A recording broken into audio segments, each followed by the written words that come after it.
ओम शांति। 15 मार्च 2025 के ईश्वरीय महावाक्य। पहले सुनते हैं मुरली के मुख्य पॉइंट्स। बाबा ने कहा, रोज मुरली से नई नई पॉइंट्स निकाल, ज्ञान का विचार सागर मंथन करना है, फिर अच्छी रीति सर्विस भी करनी है। अब घर जाना है, इसलिए देह के सारे पसारे को भूल अपने को आत्मा समझो और एक बाप को याद करो। बाप तुम बच्चों को कितना सहज पुरुषार्थ सिखाते हैं। सबसे सहज पुरुषार्थ है बिल्कुल चुप रहो और याद करते रहो। ऐसे चुप रहने से ही बाप का पूरा वर्षा ले लेंगे। फिर बाबा ने कहा, यह एक एक ज्ञान की पॉइंट्स लाखों करोड़ों रुपयों की है, जिनसे तुम क्या से क्या बन जाते हो। तुम्हारे कदम कदम में पदम है, परंतु इन अविनाशी ज्ञान रत्नों का दान नहीं करेंगे तो रिटर्न में क्या मिलेगा। जितना औरों को आप समान बनाएंगे उतना ऊंच पद पाएंगे। लास्ट में बाबा ने कहा, संकल्प अच्छे भी होते हैं और बुरे भी आते हैं, लेकिन बुरे को रोकना चाहिए। पहले पहले तूफान आते हैं मनसा में, फिर कर्मणा में भी आ जाते। तुमको बाप ने बुद्धि दी है, इसलिए कभी बुरा काम नहीं करना। अच्छे पुरुषार्थ से ही यथार्थ कर्म होता है। अब सुनते हैं महावाक्यों को विस्तार से। मुरली का सार। मीठे बच्चे, अब वापस घर जाना है, इसलिए देह सहित देह के सब संबंधों को भूल एक बाप को याद करो। यही है सच्ची गीता का सार। प्रश्न, तुम बच्चों का सहज पुरुषार्थ क्या है? उत्तर, बाप कहते हैं तुम बिल्कुल चुप रहो। चुप रहने से ही बाप का वर्षा ले लेंगे। बाप को याद करना है, सृष्टि चक्र को फिराना है। बाप की याद से तुम्हारे विकर्म विनाश होंगे, आयु बड़ी होगी और चक्र को जानने से चक्रवर्ती राजा बन जाएंगे। यही है सहज पुरुषार्थ। ओम शांति। मीठे मीठे रूहानी बच्चों प्रति रूहानी बाप फिर से समझा रहे हैं। रोज रोज समझानी देते हैं। बच्चे तो समझते हैं, बरोबर हम गीता का ज्ञान पढ़ रहे हैं। कल्प पहले माफिक, परंतु श्री कृष्ण नहीं पढ़ाते, परम पिता परमात्मा हमको पढ़ाते हैं। वही हमको फिर से राजयोग सिखा रहे हैं। तुम अभी डायरेक्ट भगवान से सुन रहे हो। भारतवासियों का सारा मदार गीता पर ही है। उस गीता में भी लिखा हुआ है कि रुद्र ज्ञान यज्ञ रचा। यह यज्ञ भी है तो पाठशाला भी है। बाप जब सच्ची गीता आकर सुनाते हैं तो हम सद्गति को पाते हैं। मनुष्य यह नहीं समझते। बाप जो सर्व का सद्गति दाता है, उनको ही याद करना है। गीता भल पढ़ते आए हैं, परंतु रचयिता और रचना को न जानने कारण नेति नेति करते आए हैं। सच्ची गीता तो सच्चा बाप ही आकर सुनाते हैं। यह है विचार सागर मंथन करने की बातें। जो सर्विस पर होंगे उनका अच्छी रीति ध्यान जाएगा। बाबा ने कहा है, हर चित्र में जरूर लिखा हुआ हो, ज्ञान सागर पतित पावन, गीता ज्ञान दाता, परम प्रिय परम पिता, परम शिक्षक, परम सतगुरु, शिव भगवानुवाच।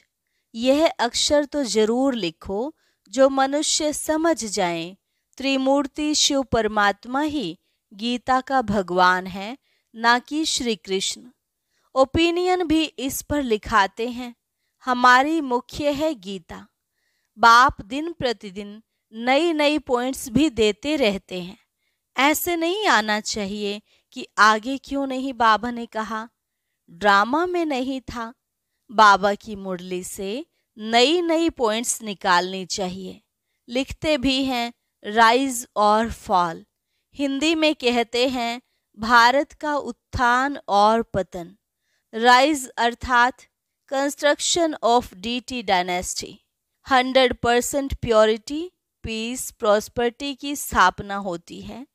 फिर आधा कल्प बाद फॉल होता है, डेविल डायनेस्टी का fall. Rise and construction deity dynasty का होता है। फॉल के साथ डिस्ट्रक्शन लिखना है।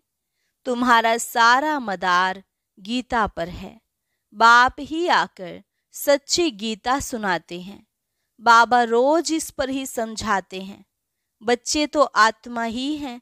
बाप कहते हैं, इन देह के सारे पसारे विस्तार को भूल अपने को आत्मा समझो। आत्मा शरीर से अलग हो जाती है तो सब संबंध भूल जाती है। तो बाप भी कहते हैं, देह के सब संबंध छोड़ अपने को आत्मा समझ मुझ बाप को याद करो। अभी घर जाना है ना।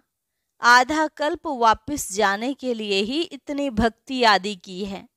सतयुग में तो कोई वापस जाने का पुरुषार्थ नहीं करते हैं। वहां तो सुख ही सुख है। गाते भी हैं, दुख में सिमरन सब करें, सुख में करे ना कोई। परंतु सुख कब है, दुख कब है, यह नहीं समझते हैं। हमारी सब बातें गुप्त हैं। हम भी रूहानी मिलिट्री है ना। शिव बाबा की शक्ति सेना है। इनका अर्थ भी कोई समझ ना सके। देवियों आदि की इतनी पूजा होती है, परंतु कोई की भी बायोग्राफी को नहीं जानते हैं। जिनकी पूजा करते हैं उनकी बायोग्राफी को जानना चाहिए ना। ऊंच ते ऊंच शिव की पूजा है, फिर ब्रह्मा विष्णु शंकर की, फिर लक्ष्मी नारायण राधे कृष्ण के मंदिर हैं, और तो कोई है नहीं। एक ही शिव बाबा पर कितने भिन्न भिन्न नाम रख मंदिर बनाए हैं। अभी तुम्हारी बुद्धि में सारा चक्र है। ड्रामा में मुख्य एक्टर्स भी होते हैं ना। वह है हद का ड्रामा, यह है बेहद का ड्रामा। इसमें मुख्य कौन कौन है यह तुम जानते हो। मनुष्य तो कह देते हैं, राम जी संसार बना ही नहीं है। इस पर भी एक शास्त्र बनाया है, अर्थ कुछ भी नहीं समझते। बाप ने तुम बच्चों को बहुत सहज पुरुषार्थ सिखाया है। सबसे सहज पुरुषार्थ है, तुम बिल्कुल चुप रहो। चुप रहने से ही बाप का वर्षा ले लेंगे। बाप को याद करना है, सृष्टि चक्र को याद करना है। बाप की याद से तुम्हारे विकर्म विनाश होंगे, तुम निरोगी बनेंगे, आयु बड़ी होगी। चक्र को जानने से चक्रवर्ती राजा बनेंगे। अभी हो नर्क के मालिक, फिर स्वर्ग के मालिक बनेंगे। स्वर्ग के मालिक तो सब बनते हैं, फिर उसमें है पद। जितना आप समान बनाएंगे उतना ऊंच पद मिलेगा। अविनाशी ज्ञान रत्नों का दान ही नहीं करेंगे तो रिटर्न में क्या मिलेगा। कोई साहूकार बनते हैं तो कहा जाता है इसने पास्ट जन्म में दान पुण्य अच्छा किया है। अभी बच्चे जानते हैं, रावण राज्य में तो सब पाप ही करते हैं। सबसे पुण्य आत्मा है श्री लक्ष्मी नारायण। हाँ, ब्राह्मणों को भी ऊंच रखेंगे। जो सबको ऊंच बनाते हैं वह तो प्रालब्ध है। यह ब्रह्मा मुख वंशावली ब्राह्मण कुलभूषण श्रीमत पर यह श्रेष्ठ कर्तव्य करते हैं। ब्रह्मा का नाम है मुख्य। त्रिमूर्ति ब्रह्मा कहते हैं ना।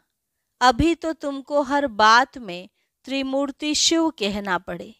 ब्रह्मा द्वारा स्थापना, शंकर द्वारा विनाश, यह तो गायन है ना। विराट रूप भी बनाते हैं, परंतु उसमें न शिव को दिखाते हैं न ब्राह्मणों को दिखाते हैं। यह भी तुम बच्चों को समझाना है।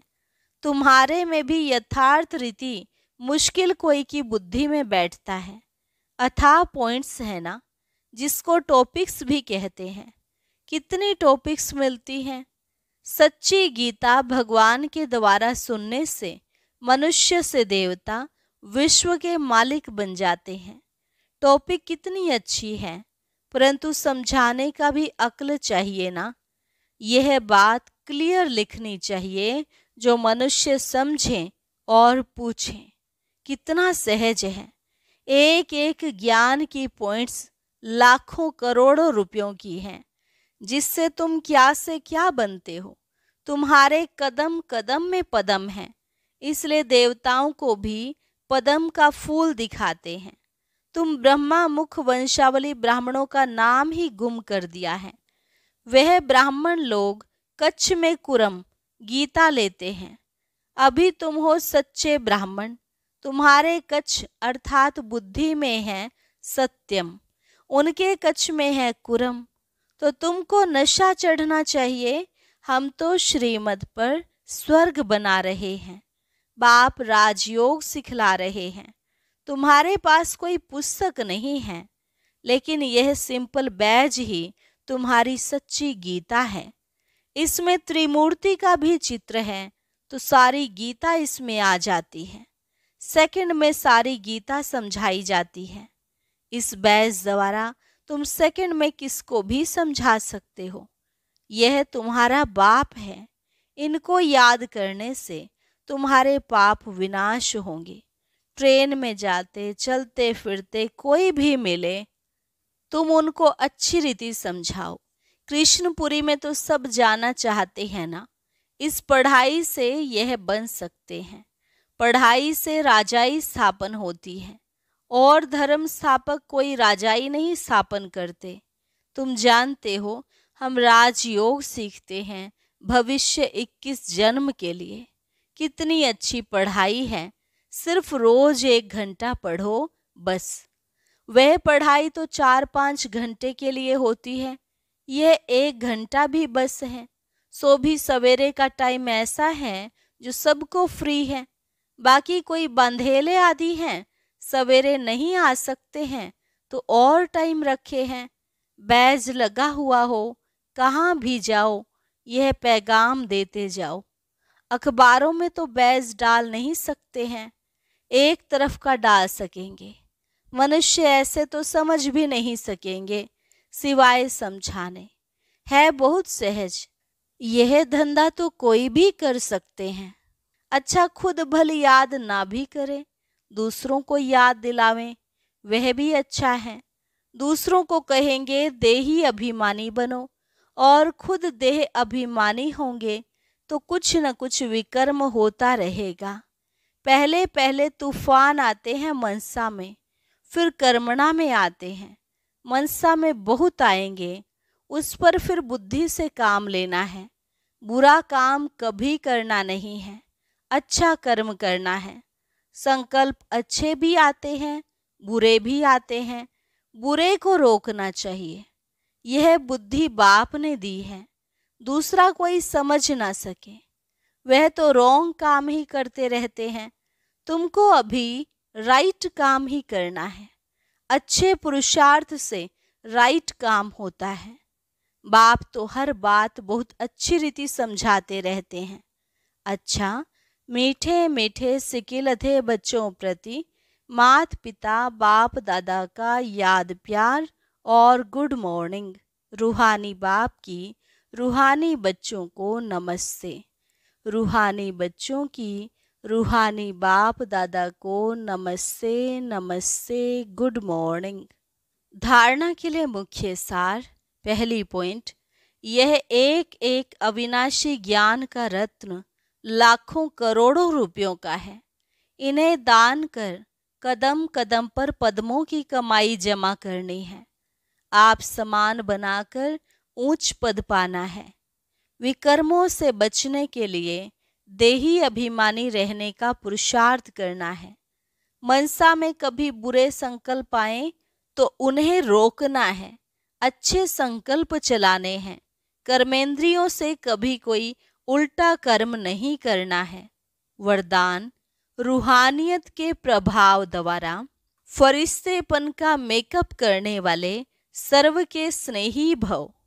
रूहानियत के प्रभाव द्वारा फरिश्तेपन का मेकअप करने वाले सर्व के स्नेही भव। जो बच्चे सदा बाप दादा के संग में रहते हैं, उन्हें संग का रंग ऐसा लगता है जो हरेक के चेहरे पर रूहानियत का प्रभाव दिखाई देता है। जिस रूहानियत में रहने से फरिश्तेपन का मेकअप स्वतः हो जाता है। जैसे मेकअप करने के बाद कोई कैसा भी हो लेकिन बदल जाता है, मेकअप करने से सुंदर लगता है। यहाँ भी फरिश्तेपन के मेकअप से चमकने लगेंगे और यह रूहानी मेकअप सर्व का स्नेही बना देगा। स्लोगन: ब्रह्मचर्य, योग तथा दिव्य गुणों की धारणा ही वास्तविक पुरुषार्थ है। ब्रह्मचर्य, योग और दिव्य गुणों की धारणा ही वास्तविक पुरुषार्थ है। अभी हैं मातेश्वरी जी के अनमोल महावाक्य, कर्म बंधन तोड़ने का पुरुषार्थ। बहुत मनुष्य प्रश्न पूछते हैं कि हमें क्या करना है, कैसे अपना कर्म बंधन तोड़ें। अब हरेक की जन्म पत्री को तो बाप जानता है। बच्चे का काम है एक बार अपने दिल से बाप को समर्पित हो जाए, अपनी जवाबदारी उनके हाथ में दे देवे। फिर वो हरेक को देख राय देगा कि तुमको क्या करना है।